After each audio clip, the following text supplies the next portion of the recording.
Hey everybody! Today we're doing something a little bit different. It's specific to the 100 series Land Cruiser, but um, with the slightly older model cars, sometimes you run into problems that you don't have with newer cars, and one of them is where I put my phone or my tablet for like navigation when I'm driving. The the 100 series Land Cruiser has an integrated heads-up display. It's got the air conditioner, the radio, and 100 other things all integrated into the HUD, and it's really dated. Like it's almost 20 years old now. So as you can imagine, the screen's not very uh, crisp, and so you can't really use the navigation system very effectively. So most people want to use their phones, but there's really no place to put the phone. But fortunately, on the 100 series Land Cruiser, it has a tape deck. So a company called Owl Expeditions has come up with this little design. You take the dash off and you mount this device. I think you mount it like this inside the tape deck, and then you can put a RAM mount on it. Now it might sound kind of corny, but when it's done, it looks pretty good. So with this RAM mount, initially I'm going to connect this phone holder, but at some point you can actually put some pretty large devices in. I will upgrade to either a tablet or maybe even a laptop holder.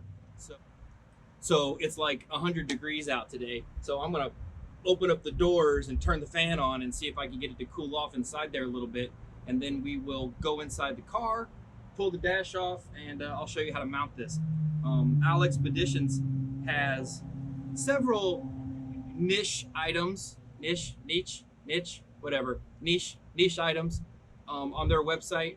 You can go there. I'll put the link underneath, and they're not paying me for this or anything, but they got a couple of neat little things. They have like rock lights that you can mount underneath your running boards or your rock sliders. They have some mud flaps, and I think the guy that does it just like works out of his home. But anyhow, let's go inside the car.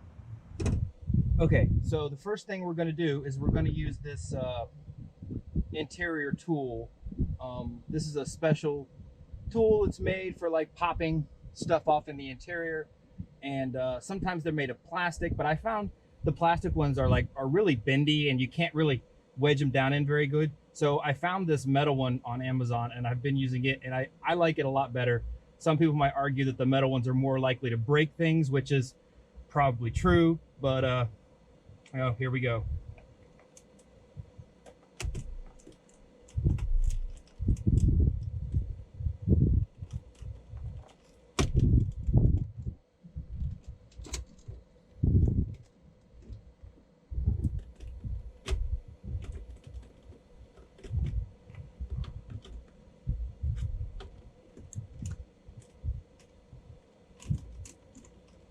Of course, I've never popped any of this stuff off before, so this is going to be a first for me on all of these. So we're going to take this off, and then we're going to disconnect these buttons, the center differential lock, the hazard lights. And as always, you got to be careful disconnecting these cables so that you don't break them or pull them out.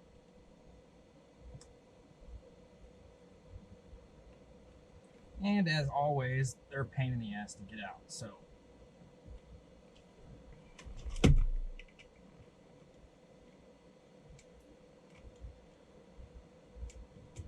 there. Set that over there, and then work on the other side over here. So these aren't bolted in or anything. They just have these little clips, and everything just clips in. And surprisingly, they stay. Like I had never taken a dash off or anything like that until I got this Land Cruiser, but you see these little yellow clips here? They just slide into those grooves, and everything kind of really holds really well. All right, that one came right out. All right, so next we're going to remove 4 bolts that are holding this navigation system and tape deck in place. They're not really bolts, they're screws. Well,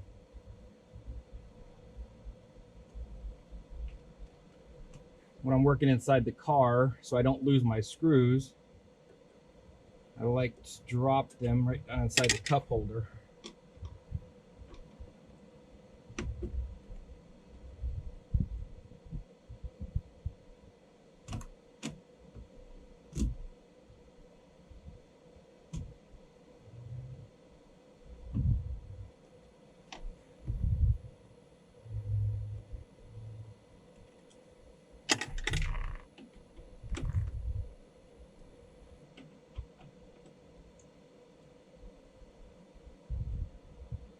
When we take this out, there's going to be supposed to be 4 connectors on the back of the tape deck. I got to unplug those. And just like every other connector in this thing, they'll probably be stuck. And you got to be careful when you're pulling on them not to pull the wires out. But we'll see. Sometimes I'm surprised. All right. So.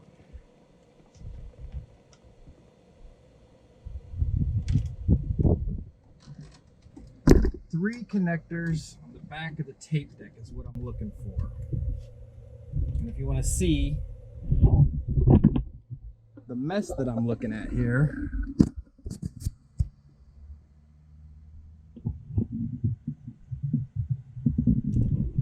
this is what that looks like. So quite a mess.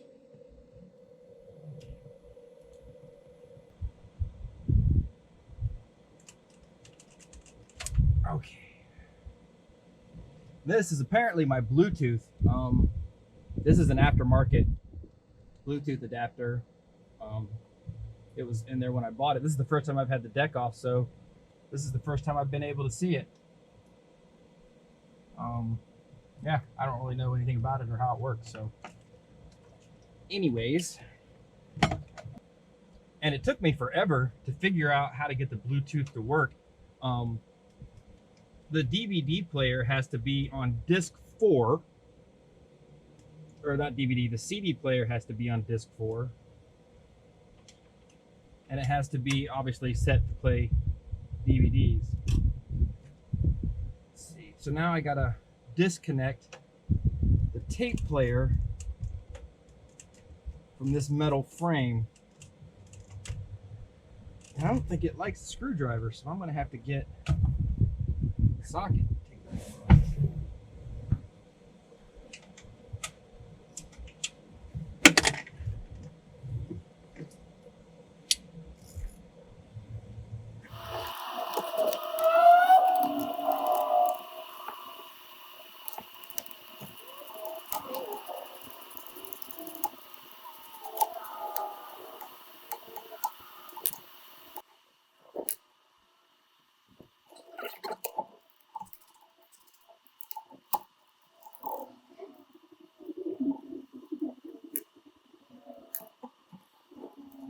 Now there are 2 more screws that apparently are connecting this tape deck to the navigation system, and I gotta undo those.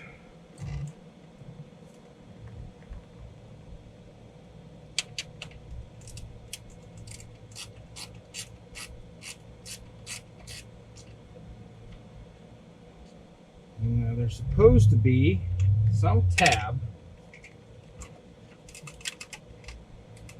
I push down on.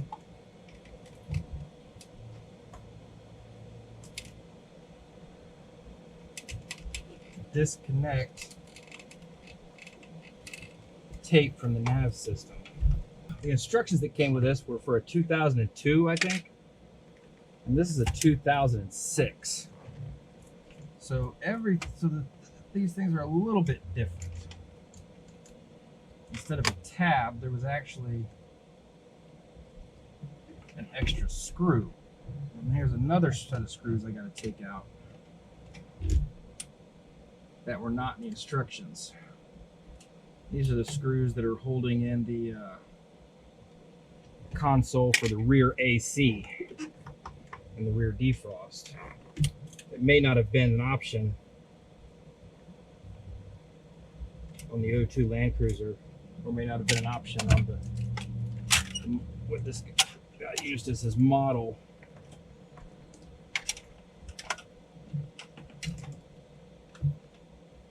As you can see,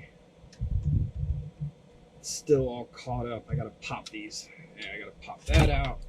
So I'll let you sit there and watch me fiddle with this.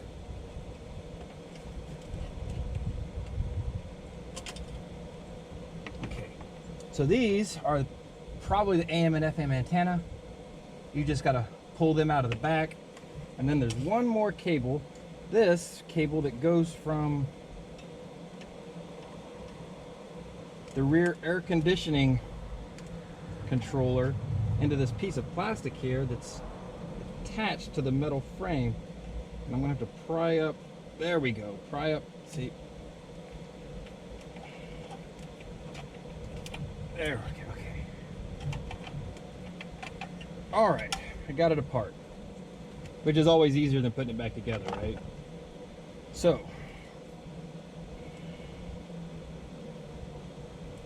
let's see. What I'm going to go ahead and do is I'm going to see if I can take this radio, this tape deck off, and and put the bezel back on.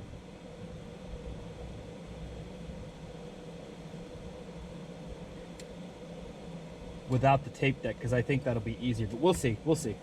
Next, it says to cut this black tape here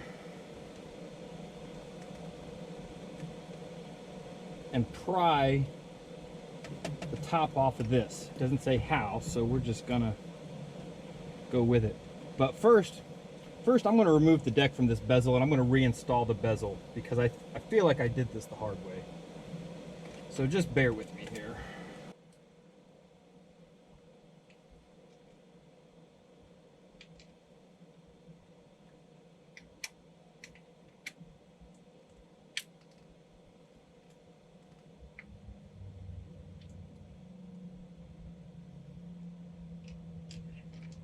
Maybe I'm making this harder than it needs to be, but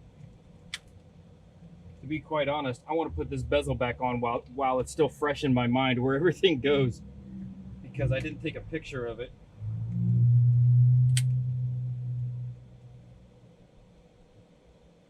And I think it'll be easier to work on this radio if I remove it from the bezel. So it should just come apart. So that's what I should have done originally. See?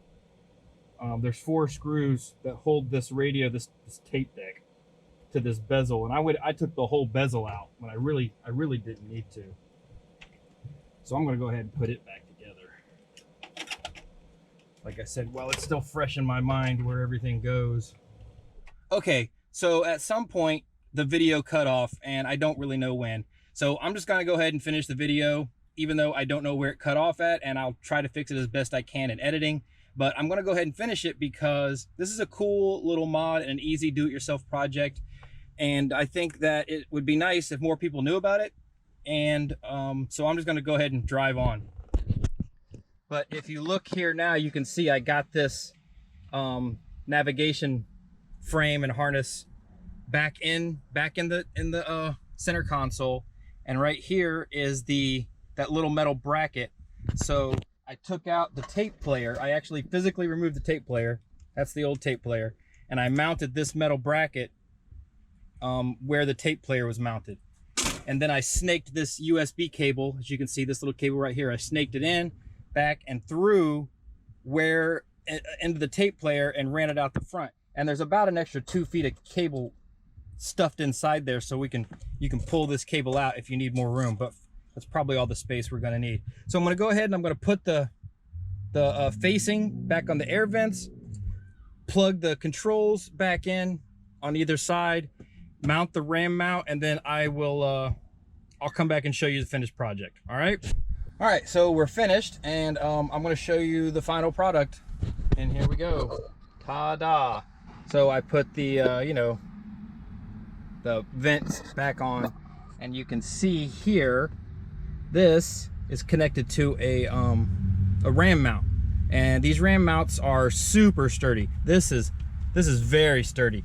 I tightened it down maybe like 80 to 90% of how tight I think I could get it without breaking it, and it's very sturdy. Like, it is not going anywhere. And this is a spring-loaded mount, and as you can see, this cable comes out of the bottom here, plugs in right there, so we're charging, and I'm super pleased. At some point, I'm probably gonna upgrade to a tablet or maybe even a laptop, and I'm pretty sure that this ram mount will hold a tablet just as sturdy as it holds this. And also, ram mount, this is a 1-inch ball. Ram mount also makes a 1.5-inch ball, which is which can hold more weight if I need to upgrade to that. So that is it. I will put the link to Owl Expedition in the comments, and also the links to the pieces that I bought to hold the phone. This is a Google Pixel Pro 6, Pixel Pro 6, yeah, Pixel Pro 6, whatever, just for size reference, and I'll put the links to all the pieces and stuff in here. So, all right, take it easy, guys.